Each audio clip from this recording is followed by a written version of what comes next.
जय श्री कृष्णा, जय श्री राम। सभी विष्णु भक्तों को मेरा नमस्कार। आज आप सुनेंगे बैसाख मास कथा के 29वें अध्याय की कथा। बोलिए भगवान विष्णु की जय हो, माता लक्ष्मी की सदा सर्वदा जय हो। जैमिनी जी कहते हैं, ब्रह्मपुत्र देव ऋषि नारद से उत्तम भगवत भक्ति का वर्णन सुनकर राजा इंद्रदमन बहुत ही प्रसन्न हुए और उन्होंने कहा, हे भगवान, विद्वान पुरुषों ने मुझे बताया था कि साधु पुरुषों का संग संसार रूपी रोग का नाश करने वाला होता है। ऐसा ही साधु संग मुझे इसी समय प्राप्त हुआ है। आपके संग से मेरे अज्ञानमय अंधकार का नाश हो गया है, क्योंकि मेरा चित्त इस समय नील माधव की पूजा करने के लिए अत्यंत उतावला हो रहा है। अतः हम और आप दोनों ही रथ पर बैठकर चलते हैं और भगवान नील माधव का दर्शन करते हैं। यदि आपके मुख से पुरुषोत्तम क्षेत्र के तीर्थों का ज्ञान मैं प्राप्त कर सकूं, तो पहले के कहे हुए महात्माओं के ये वचन सफल हो जाएंगे। तब नारद जी ने कहा, हे राजन, यह तो बड़े हर्ष की बात है। मैं तुम्हें पुरुषोत्तम क्षेत्र और वहाँ के तीर्थों के दर्शन जरूर कराऊंगा। उस तीर्थ में जो शक्तियाँ हैं, शिव आदि हैं, उन्हें भी मैं तुम्हें जरूर दिखाऊंगा। उस क्षेत्र के महात्म का परिचय भी दूंगा। तुम महाभक्तों को आत्मसमर्पण करने वाले देवेश्वर भगवान जगन्नाथ का साक्षात दर्शन कर सकोगे। इसी प्रकार वार्तालाप करते करते दोनों ने प्रसन्नता पूर्वक अपने दिन का सारा कार्य समाप्त किया और ज्येष्ठ शुक्ल पंचमी बुधवार को पुष्य नक्षत्र में उत्तम लय आने पर यात्रा अनुकूल होगी, ऐसा निर्णय करके दोनों ने रात के समय एक ही स्थान पर शयन किया। फिर सुबह होने पर राजा इंद्रदमन ने भाइयों सहित नीलांचल पर जाने के विषय में अपने राज्य में घोषणा करा दी कि अब हम लोग जीवन पर्यंत पुरुषोत्तम क्षेत्र में ही निवास करेंगे। राजा अपनी रानियों मंत्रियों समेत रथ, हाथी, घोड़ा, खजाना और पैदल सेना लेकर वहां चले। इस प्रकार आज्ञा देकर राजा इंद्रदमन अपने आगे खड़े हुए नारद मुनि की परिक्रमा करके छड़ीदार सिपाहियों से घिरे हुए मध्य द्वार पर आए। उनके आगे आगे अग्निहोत्र की अग्नि ले जाई जा रही थी। वहां उन्होंने अपनी दाहिनी ओर ब्राह्मणों को खड़े देखा, जो मांगल्य सक्त का पाठ कर रहे थे। राजा ने भक्ति से विनीत होकर वस्त्र, आभूषण, माला, सुगंध अनुलेखन के द्वारा ब्राह्मणों का पूजन किया। इसी समय एक साथ सैकड़ों शंख बज उठे। उनके साथ और भी बहुत सी बाजों की ध्वनि के आनंद में डूबकर भगवान विष्णु का दर्शन करने के लिए गए, जिनका स्मरण करने से मनुष्य सब प्रकार के कल्याण का भागी बन जाता है। दिव्य सिंहासन पर बैठे हुए उन्हीं भगवान विष्णु का दूर से दर्शन करके उन्होंने उनको साष्टांग प्रणाम किया और उपनिषदों की दिव्य वाणी से उनकी स्तुति करके दुर्गा जी के चरणों में अपना मस्तक झुकाया। उसके बाद दोनों देवताओं की परिक्रमा करके उन्हें पालकी में बिठाया और उन्हें आगे करके प्रस्थान किया। बाहर के दरवाजे पर पहुंचकर उन्होंने अपना रथ तैयार देखा और परिक्रमा करके वे नारद जी के साथ उस रथ पर जा बैठे। राजा इंद्रदमन के रथ के दोनों ओर उनके अधीन राजाओं के अनेकों रथ शोभा दे रहे थे, जो नाना प्रकार के अस्त्रों और शस्त्रों से संयुक्त थे, ध्वज पताकाओं से अलंकृत थे और उसी समय पूर्वास में भी अपना अपना सामान लेकर तैयार हो गए। हाथी, घोड़े, खच्चर, ऊंट आदि वाहनों पर चढ़कर वहां से चल दिए। राजाओं की सैकड़ों रानियां भी अपनी अपनी सवारियों पर चढ़कर राजभवन से बाहर निकल आई। बड़े बड़े राज्य अधिकारी और विशाल सेना भी उनकी रक्षा में तत्पर हो गए। राजा के सामंत, मंत्री, सेवक, पुरोहित और राजा के व्यक्तिगत सेवक भी सब प्रकार के उपयोगी सामान साथ में लेकर चलने लगे। कोष के संरक्षण में नियुक्त किए गए राज्य कर्मचारी सारा खजाना साथ लेकर शीघ्र ही उनके साथ प्रस्थान करने लगे। जो अवसर के अनुसार राजा सेवा में उपस्थित होते थे, सामान बेचकर जीविका चलाने वाले सेठ, व्यापारी, माली आदि भी अपनी विक्री की वस्तुएं लेकर राज आज्ञा का पालन करते हुए उनके साथ चलने लगे। जिसके लिए जो मार्ग सीधा प्रतीत हुआ वह उसी से गया। नीलांचल पर पहुंचने वाले कठिन से कठिन मार्ग के द्वारा भी लोगों ने वहां की यात्रा की। महाराज इंद्रदमन समस्त पुरवासियों और हर्ष में भरी हुई चतुरंगी सेना से घिरे हुए थे। जंगल का रास्ता जानने वाले पुरुष जो मार्ग बताते, उसी से राजा यात्रा करते। मार्ग के दोनों ओर आने वाले देशों और वनों को देखते हुए वह बड़ी शीघ्रता से यात्रा कर रहे थे। महानदी के तट पर जहाँ वृक्ष बहुत कम थे तथा पर्वतीय गुफाओं के कारण जो स्थान बहुत ज्यादा प्रसिद्ध था, वहां उन्होंने अपराह्न काल का आवश्यक कृत्य करने के लिए अपनी सेना का पड़ाव डाल दिया। फिर अपने पुरोहित के साथ नदी के जल में उतरे, स्नान करके देवताओं और पितरों का तर्पण किया और उसके बाद विधि पूर्वक भगवान विष्णु की पूजा करके नारद जी के साथ बैठकर भोजन करने लगे। जब सूर्यदेव अस्त होने के शिखर पर पहुंचे, तब शाम की उपासना पूरी करके राजा सभा में बैठे। उस समय उन्होंने श्रेष्ठ वैष्णव का चंदन माला और तांबूल से पूजन किया। उसके बाद भगवान के सर्व पापहारी चरित्र का श्रवण करने के लिए सिंहासन पर बैठे हुए मुनिवर नारद जी से राजा ने कुछ इस प्रकार कहा। हे भगवान, आप तो वेद और वेदांग की निधि हैं। आप तो भगवान के सबसे परम भक्त हैं। यदि मुझ पर आपकी कृपा हो तो भगवान विष्णु की लीला कथा रूपी समुद्र से मेरे मलिन अंतःकरण को शुद्ध कर दीजिए। देवऋषि नारद और राजा इंद्रदमन में इस प्रकार की बात चल ही रही थी कि द्वारपाल ने समीप आकर सूचना दी कि महाराज, उत्कल देश के राजा आपके द्वार पर उपस्थित हुए हैं और श्रीमान के चरणाविंद का दर्शन करना चाहते हैं। राजा बोले कि श्रीमान नरेश को शीघ्र ही भीतर लेकर आओ। उनका दर्शन करके हम सभी लोग पाप रहित हो जाएंगे। महाराज का वचन सुनकर द्वारपाल ने शीघ्र ही राज्य सभा में उत्कल नरेश का प्रवेश कराया। अपने वैष्णव मंत्रियों के साथ राज्य सभा में प्रवेश करके राजा ने राजा इंद्रदमन के वंदनीय चरणों का सादर नमस्कार किया। तब उन वैष्णव नरेश को उठाकर राजा इंद्रदमन ने उनका सत्कार किया और अपने ही आसन पर बिठाकर विनय युक्त वाणी में कहा, हे राजन, आप कुशलता से तो है ना?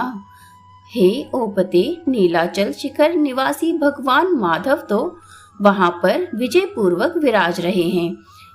क्या आपकी निर्मल बुद्धि भगवान के चरणाविंद में लगती है? समस्त प्राणियों में समान चित रखने वाले आपका मन भगवान में अनुरूप तो है ना? तब उत्कल नरेश ने हाथ जोड़कर कहा, हे स्वामी, आपके चरणों की कृपा से मेरे लिए सर्वत्र कुशल है। दक्षिण समुद्र के तट पर जंगल से घिरा हुआ नीलांचल विद्यमान है, परंतु वहां लोगों का आना जाना नहीं है। भगवान नील माधव भी वही हैं, परंतु इस समय प्रचंड आंधी के कारण उठी हुई अधिक बालुका राशि में छिप गए हैं। ऐसी बात सुनी जाती है, इसलिए मेरे राज्य में भी अब अकाल और मृत्यु का भय बढ़ता जा रहा है। परंतु अब आप पधारे हैं तो सर्वत्र कुशल ही होगा। उत्कल नरेश के ऐसा कहने पर राजा इंद्रदमन ने उनका आदर देखते हुए उन्हें विदा कर दिया और नारद जी की ओर देखकर उदासीन भाव से कहने लगे कि हे महामहे, ये सब क्या हो रहा है? तब नारद जी ने कहा, हे राजन, इस विषय में तुम्हें विस्मय नहीं करना चाहिए। श्रेष्ठ वैष्णव भाग्यवान होता है। वैष्णव का मनोरथ कभी निष्फल नहीं होता। जगत के आदिकरण और रोग शोक से रहित प्रत्यक्ष शरीर धारण किए हुए भगवान नारायण को तुम अवश्य ही देखोगे। वह तुम पर ही अनुग्रह करने के लिए इस पृथ्वी पर उतरेंगे। संपूर्ण चराचर जगत भगवान विष्णु के वश में ही है।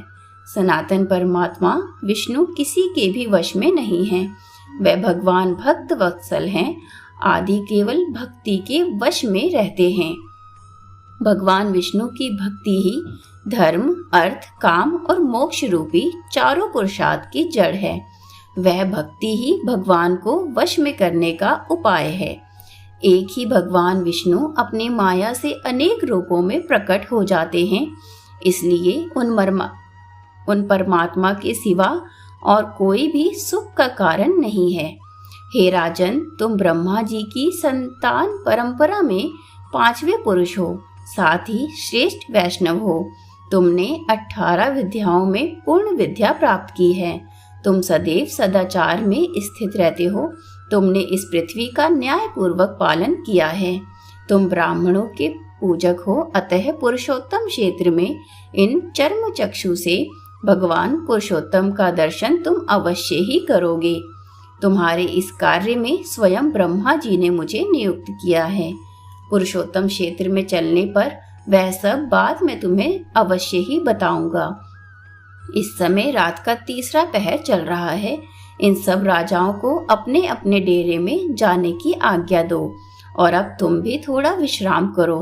जैमिनी जी कहते हैं, नारद जी के इस प्रकार आश्वासन देने पर राजा इंद्रदमन ने प्रसन्नचित होकर जब उत्तम बुद्धि से विचार किया, तब अपने परिश्रम को सफल माना और सभासदों को विदा करके मुनि का हाथ अपने हाथों में लेकर अंतःपुर में प्रवेश किया। फिर विधि पूर्वक उनकी पूजा करके उन्हें पलंग पर सुलाया और उन्हीं के साथ बातचीत करते करते शेष रात्रि उन्होंने व्यतीत कर ली। उसके बाद निर्मल प्रभात होने पर नित्य कर्म पूरा करके उन्होंने जगन्नाथ जी का पूजन किया। इसके बाद सब महानदी के पार उतरे और राजा के बताए हुए मार्ग से राजा इंद्रदमन अपनी सेना के साथ एक आम्रवन नामक क्षेत्र की ओर चल पड़े। वहां से कुछ दूर आगे जाने पर मार्ग में वहां नदी मिली जो बड़े वेग से बह रही थी। उसको पार करके आगे बढ़ने पर शंख आदि वाद्यों की ध्वनि सुनाई पड़ी। तब राजा ने नारद जी से पूछा, हे महामुनि, ये शब्द कहाँ हो रहा है? तब नारद जी कहते हैं, यह अत्यंत दुर्लभ क्षेत्र है जिसे भगवान विष्णु ने गुप्त कर रखा हुआ है। तुम भाग्यवान में श्रेष्ठ हो, इसलिए तुम्हारे सौभाग्य से जितेंद्रिय पुरोहित ने किसी प्रकार जाकर भगवान का दर्शन किया। यहाँ से 3रे योजन पर नीलगिरी विद्यमान है और ये भगवान गौरीपति का एक आम्रवन नामक क्षेत्र है जो अब अधिक दूर नहीं है। एक समय भगवान शिव ने लोकों के आदिकरण अनादि पुरुषोत्तम का इस प्रकार सत्वन किया है। हे नारायण, हे परमधाम, हे परमात्मा, हे परात्पर, हे सच्चिदानंद वैभव से युक्त निरंजन परमेश्वर, आपको मेरा नमस्कार हो। आप संसार के कारण हैं और गुणों के भेद दृष्टि से सृष्टि पालन और संहार रूप कर्म किया करते हैं। हे सर्व प्रकाश परमात्मा, आपने ही अपनी योग माया से अपने आप को गुप्त कर रखा है। आपको मेरा नमस्कार है।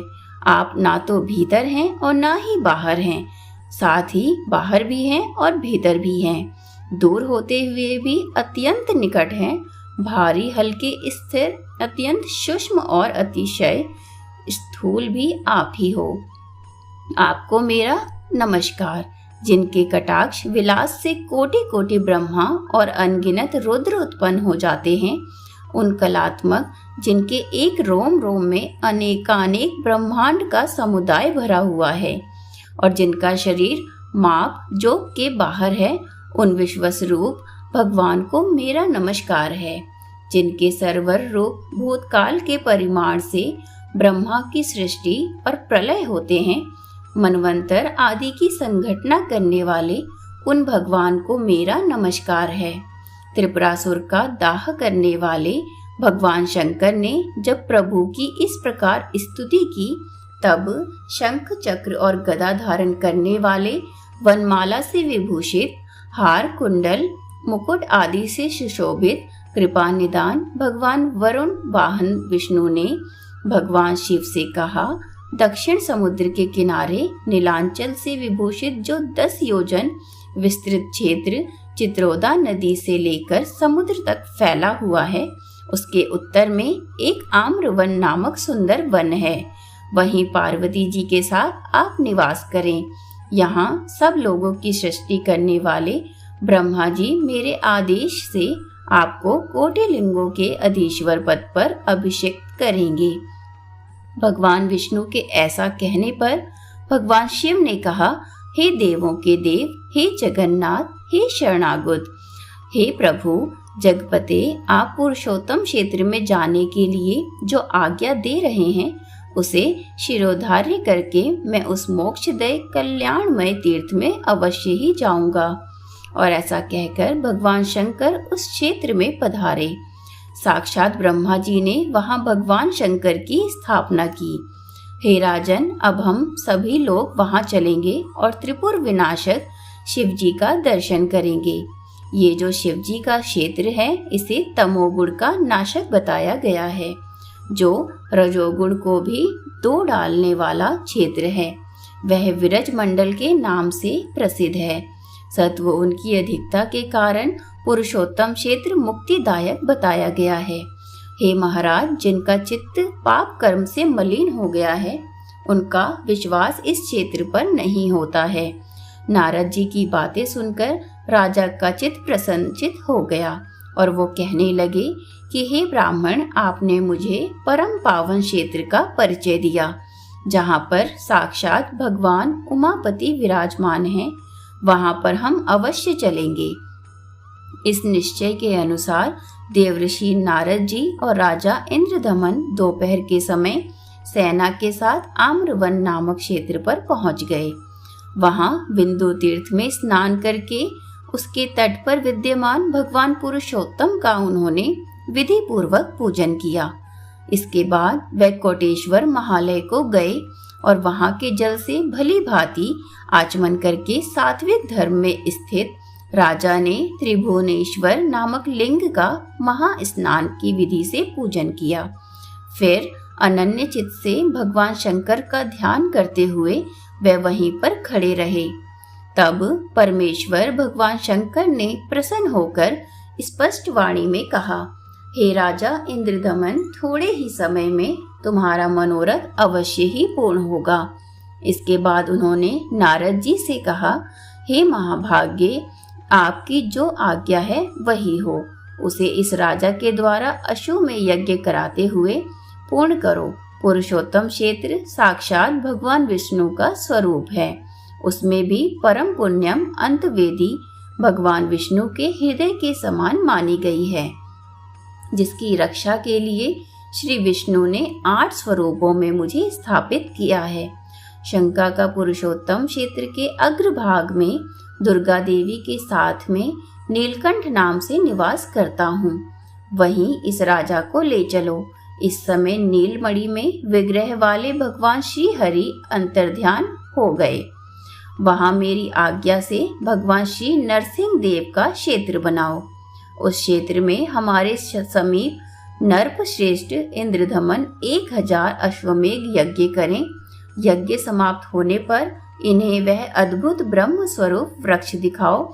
उसके द्वारा विश्वकर्मा 4 प्रतिमाओं का निर्माण करेंगे और उन प्रतिमाओं की स्थापना के समय ब्रह्मा जी स्वयं वहां पर आएंगे। उसके बाद यह राजा समस्त पापों का नाश करने वाले और संपूर्ण जगत के आधारभूत भगवान विष्णु का साक्षात दर्शन कर सकेंगे। शरीर धारण करके प्रकट हुए भगवान दर्शन मात्र से मोक्ष प्रदान करने वाले होंगे। हे नारद जी, भगवान विष्णु अपनी आज्ञा के पालन और भक्ति से प्रसन्न होते हैं। नारद जी भी जगत गुरु महादेव जी को प्रणाम करके हाथ जोड़कर कहने लगे, हे प्रभु, आपने जो आदेश दिया है वैसा ही करने के लिए ब्रह्मा जी ने भी मुझे आज्ञा दी है। हे नाथ, आप और ब्रह्मा जी परमात्मा श्री हरि से भिन्न नहीं हैं। इन राजा इंद्रदमन की भाग्य समृद्धि महान है। इसी से इन्हें आप तीनों देवताओं का वह विशाल अनुग्रह प्राप्त हुआ है जिसको मन के द्वारा सोचा भी नहीं जा सकता, जिसके प्रसंग से पापी मनुष्य भी भवसागर से पार हो जाते हैं। वह भूत भावन भगवान विष्णु अंचित महिमा वाले हैं। वह भगवान कितनी भक्ति से प्रसन्न होते हैं, यह बात बुद्धि में नहीं आ सकती। वेदों के स्वाध्याय आदि साधनों के द्वारा चिरकाल तक विद्वान पुरुष यत्न करते रह जाते हैं, किंतु सफलता नहीं पा पाते और एक नीच मनुष्य अनायास होने वाले कर्म से मोक्ष प्राप्त कर लेता है। पंचग्वालों के घर में रहकर दूध दही और जंगली फल मूलों से जीविका चलाने वाली गोपियां भगवान के स्नेह सुख का उपभोग करके ही मुक्ति पा गई। निरंतर भगवान से द्रोह रखने वाला शिशुपाल भी राजसूय यज्ञ की सभा में भगवान को कटु वचन सुनाकर भी मोक्ष को प्राप्त हुआ। भगवान का चरित्र ऐसा है वैसा है, इस प्रकार के निश्चय का विषय नहीं। बहुत समय तक महान प्रयत्न करते रहने पर भी भगवान विष्णु के दिव्य चरित्र के विषय में कोई निर्णय नहीं दिया जा सकता। इस संसार में पुरुषोत्तम क्षेत्र का निवास भगवान की सायुज्य की प्राप्ति कराने वाला है। भगवान विष्णु इंद्रदमन के प्रसंग से वहां सब लोगों के प्रत्यक्ष दर्शन करेंगे। उसके बाद महादेव जी तथास्तु कहकर उसी समय वहां से अंतर्ध्यान हो गए। आज की कथा अब समाप्त होती है। वीडियो अच्छी लगी हो तो वीडियो को लाइक और चैनल को सब्सक्राइब जरूर करें।